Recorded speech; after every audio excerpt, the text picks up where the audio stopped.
in a generation. The isolated country's previous Workers' Party Congress took place 36 years ago.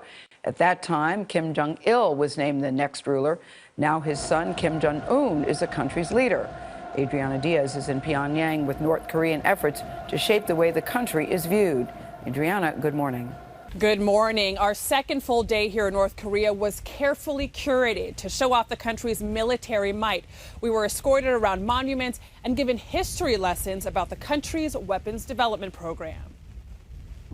In Pyongyang, hundreds are nailing down choreography ahead of tomorrow's meeting of the Workers' Party, the country's only party.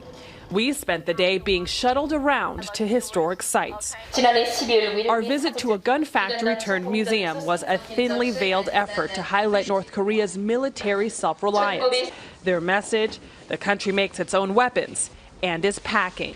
We were told it was here that as a child, former leader Kim Jong-il fired one of the first North Korean-made rifles. His sharpshooter-like aim was presented as absolute fact. Comrade Kim Jong-un shot 3 bullets and 3 of them got bullseye. They all got bullseye. And how old was he at the time?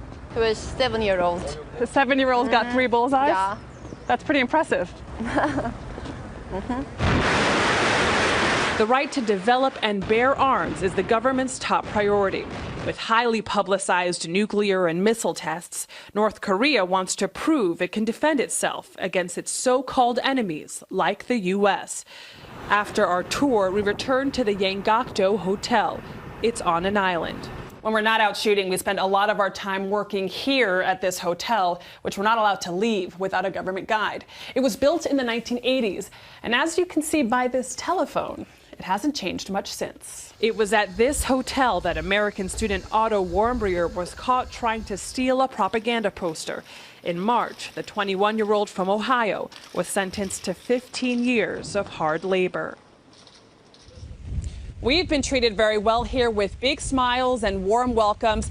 But that being said, the country's official newspaper referred to America this week as a chieftain of evil, fated to meet a miserable end. Nora? Adriana Diaz in North Korea, thank you. That reminds me of the story that one time Kim Jong-il posted, I think he had a 38 under par, he shot a 34 playing golf in 18 holes, which is totally impossible. Impossible to do. Impossible, yeah. Like a 7-year-old hitting a bullseye? Three times. I love her reaction. Yes. Yeah, really interesting. Says a lot. That's right.